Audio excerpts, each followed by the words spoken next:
अस्सलामु अलैकुम वरहमतुल्लाहि वबरकातुहू। प्यारे अजीज़ों, उम्मीद करता हूँ आप सब लोग खैर वाफ़ियत से होंगे। जैसा कि आप लोग जानते हैं कि पिछली वाली क्लास में हमने नून के मखरज के बारे में पढ़ा था। मुझे उम्मीद है आपने उस क्लास को पूरा देखा होगा और समझा भी होगा। अगर अभी तक आप में से किसी ने उस क्लास को नहीं देखा है तो यहाँ पर जो आई का बटन शो हो रहा है इस पर आप क्लिक कीजिए और उस वीडियो को शुरू से लेकर आखिर तक ज़रूर देखिए। लिंक आपको डिस्क्रिप्शन में भी मिल जाएगी। तो आज का जो हमारा टॉपिक है वो है हरूफ तौरफ़िया में से हरफ रॉ के बारे में। रॉ का जो मखरज है ये सीखना बहुत ही ज़्यादा ज़रूरी है, क्योंकि अक्सर जो लोग हैं वो रॉ की अदायगी के अंदर गलतियाँ कर लेते हैं। सबसे पहले मैं आपको यहाँ पर रॉ के मुतालिक कुछ अहम पॉइंट्स बताने वाला हूँ, इसको आप अपनी कॉपी पर नोट करें। बहुत सारे लोग ये सोचते हैं कि रॉ जो है ये मुफ़ख्खम है, यानी मोटा पढ़ा जाने वाला हरफ है, तो हमेशा जो है इसको मोटा ही पढ़ना है। तो ये तरीक़ा गलत है। कुछ लोग ये समझते हैं कि रॉ जो है ये मुरक्कक है, यानी बारीक पढ़ा जाने वाला हरफ है, तो हमेशा जो है इसको बारीक ही पढ़ना है। तो ये तरीक़ा भी गलत है। तो याद रखिए, अपनी कॉपी पर इसको नोट कीजिए। रॉ जो है ये हरूफ मुस्तालिया के हरूफ में से नहीं है, बल्कि शिबे मुस्तालिया के अंदर आता है। शिबे मुस्तालिया कहते हैं उन हरूफ को जो कभी पुर पढ़े जाते हैं और जो कभी बारीक पढ़े जाते हैं, यानी जिनके अंदर तफ़ख़ीम भी पाई जाती है और तरक़ीक़ भी पाई जाती है। तो अब ये कहना कि रॉ जो है इसको सिर्फ मोटा ही पढ़ना है, या कोई कहेगा कि रॉ को सिर्फ बारीक ही पढ़ना है, मोटा नहीं पढ़ना है, तो ये तरीक़ा गलत है। रॉ जो है इसको मोटा भी पढ़ा जाता है, इसको बारीक भी पढ़ा जाता है। अब रॉ को कब मोटा पढ़ना है, कब बारीक पढ़ना है कुरान मजीद के अंदर, इसकी जो है मैंने वीडियोस ऑलरेडी बना रखी हैं। अगर अभी तक आपने उन वीडियोस को नहीं देखा है तो लिंक जो है आपको डिस्क्रिप्शन में मिल जाएगा। आप वहां पर जाइए, इस क्लास को देखने के बाद आप उन वीडियोस को देख लें, ताकि आप जान सकें कि कुरान मजीद के अंदर रॉ को कब पुर पढ़ना है और कब बारीक पढ़ना है। तो अब हम चलते हैं रॉ की अदायगी की तरफ। तो रॉ की जो अदायगी है वो यूं है, पुश्ते लिसान जब मुकाबिल के तालु से लग जाती है तब जाके रॉ अदा होता है। पुश्ते लिसान जब मुकाबिल के तालु से लग जाती है तब जाके रॉ अदा होता है। अब आपने इस कायदे को जो है अच्छे से समझना है, इस पर गौर करना है। इसमें जो सबसे पहली बात आई वो आई पुश्ते लिसान की। पुश्ते लिसान किसे कहा जाता है पहले ये समझेंगे। अगर ये समझ में आ गया तो रॉ का जो मखरज है वो समझना इंशाअल्लाह आसान हो जाएगा। पुश्त पहले आप समझ लीजिए। पुश्त हम कहते हैं पिछले वाले हिस्से को। जैसे हमारे जिस्म का जो पिछला वाला हिस्सा है ना, मान लो शानू से लेकर जो हमारी रीढ़ की हड्डी है ना, उसका जो सिर्रा है, स्पाइनल कॉर्ड का जो सिर्रा होता है, मतलब शानू से लेकर, इसको भी हम पुश्त कहते हैं। यानी जिस्म का जो पिछला वाला हिस्सा होता है उसे भी पुश्त कहा जाता है। तो पुश्त हम कहते हैं, इतना याद रखो, पिछले वाले हिस्से को। तो यहाँ पर बात आई पुश्ते लिसान की। पुश्ते लिसान कहा जाएगा जुबान का पिछला वाला हिस्सा। जुबान का पिछला वाला हिस्सा कौन सा है ये आप समझेंगे। देखिए, हमारी जो जुबान है ना, अगर हम जुबान को बाहर निकालते हैं ना ऐसे, तो हमें सीधा नज़र पड़ती है आगे। इसको हम पुश्त नहीं कहेंगे। जब कोई जुबान ऐसे खोलेगा तो हमें सीधे यहाँ पर नज़र पड़ेगी, तो ये आगे वाला हिस्सा है। इसका पिछला वाला हिस्सा कौन सा हो सकता है? जब हम इस जुबान को बाहर निकालेंगे उसके बाद थोड़ा सा माइल करेंगे। माइल कैसे करेंगे? जुबान को ऐसे बाहर निकाला, फिर थोड़ा सा बेंड किया, ऐसे ऊपर की तरफ लेके, जुबान को बाहर निकाल के ऊपर की तरफ लेके। तो ये जो पिछला वाला हिस्सा है, जैसे ये पिछला वाला हिस्सा, ठीक है, जुबान को ऐसे आप बेंड कर दो, यू टर्न मार दो आप, तो आप देखेंगे जो पिछला वाला हिस्सा है इसे कहा जाता है पुश्ते लिसान, जैसा कि आप स्क्रीन के ऊपर इमेज में देख रहे हैं। तो जुबान का जो ये पिछला वाला हिस्सा है, जो बिल्कुल कहाँ होता है? नोक के साथ वाला हिस्सा। याद रखना, इस चीज को भी जहन में रखना। रॉ से लिसान के साथ वाला जो हिस्सा होता है ना, पिछला वाला, जैसा कि आप देख रहे हैं, इसको कहा जाता है पुश्ते लिसान। जब ये वाला हिस्सा कहाँ लगे? ऊपर के मुकाबिल तालु से लगे, तब जाके रॉ अदा होगा।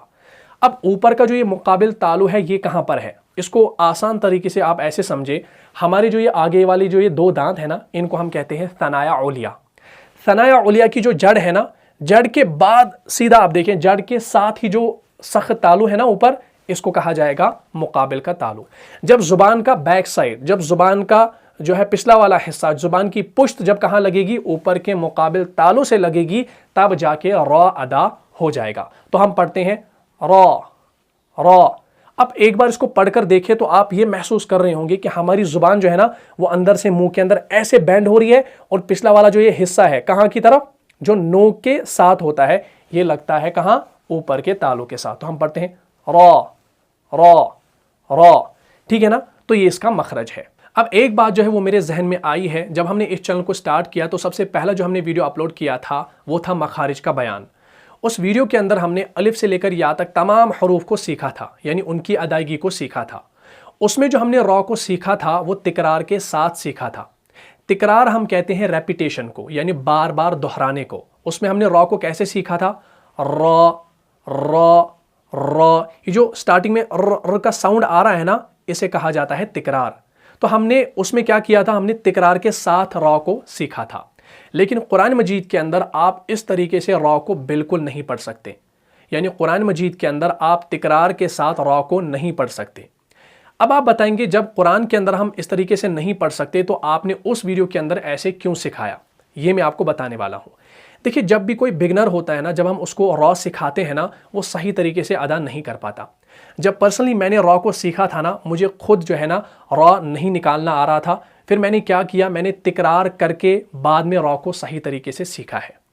तो इसलिए मैंने यही मुनासिब समझा कि मैं आपको तिकरार के साथ ही इसको सिखा लूँ, ताकि जो बिगनर्स है वो पहले रॉ को अच्छे तरीके से अदा कर सकें, उनको पता चले कि ज़ुबान का कौन सा हिस्सा कहाँ पर लग रहा है। बाद में वो इंशाअल्लाह आगे चल के अच्छे तरीके से सीख जाएं। फिर आगे चल के मैंने तिकरार और तफशी की क्लास भी अपलोड की है, यही सिखाने के लिए कि जो आप पहले तिकरार कर रहे थे वो अब आपने नहीं करना है। मैंने वो वीडियो अपलोड की थी उसके बाद, अगर आपने उस वीडियो को नहीं देखा है तो उसका लिंक जो है आपको डिस्क्रिप्शन में मिल जाएगा। तो तिकरार के साथ जो है आपने रॉ को बिल्कुल नहीं पढ़ना है कुरान के अंदर। हाँ, अगर आप सीख रहे हैं या सिखा रहे हैं तो सीखने की गर्ज से आप जो है तिकरार कर सकते हैं, पहले सीखें उसके बाद सही से अदा करें। लेकिन कुरान के अंदर तिकरार बिल्कुल नहीं कीजिएगा।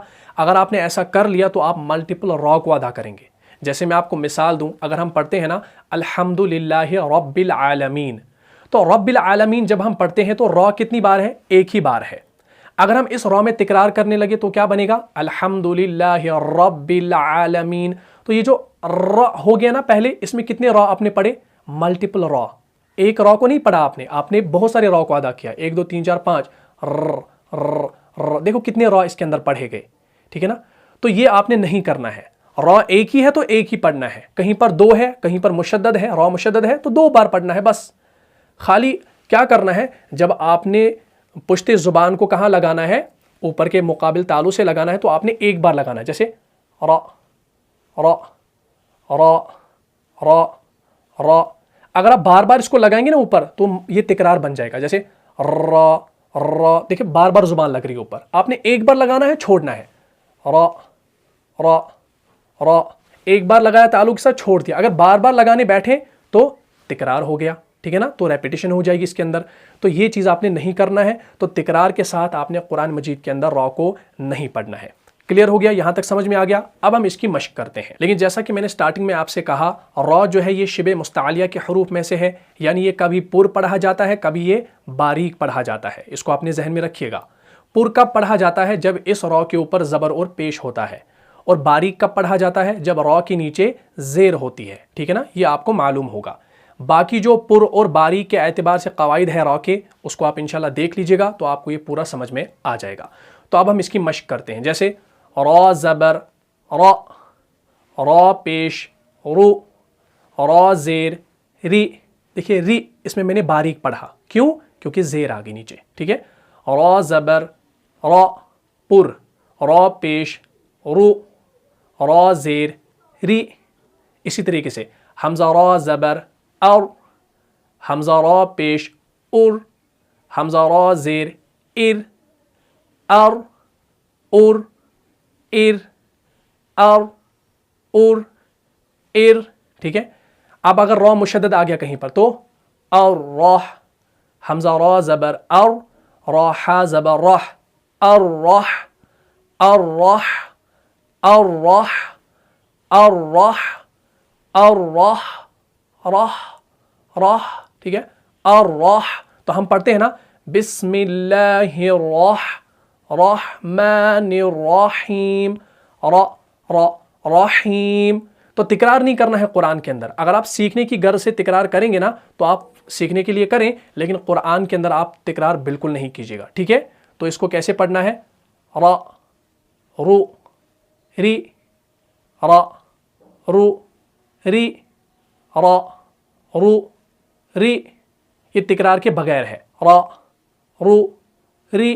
तो ठीक है ना। तो आपने क्या करना है, जुबान की जो पुश्त है, पुश्ते लिसान को आपने मुकाबले के तालु से लगाना है तो रा अदा हो जाएगा। तो मुझे उम्मीद है आपको ये क्लास अच्छे से समझ में आई होगी। अगर आपको इस क्लास से फ़ायदा हुआ है तो अपने दीनी भाइयों और बहनों में इसको लाजमन शेयर कर दीजिए। तो मिलता हूं इंशाल्लाह अगली क्लास में अगले टॉपिक के साथ। तब तक के लिए आप खुश रहें, सलामत रहे, अमन में रहे, हिफाजत में रहे। अस्सलामु अलैकुम व रहमतुल्लाहि व बरकातुहू। जान जा जान से भी प्यारा है, जान जा जान से भी प्यारा है, रहनुमा मुस्तफा हमारा।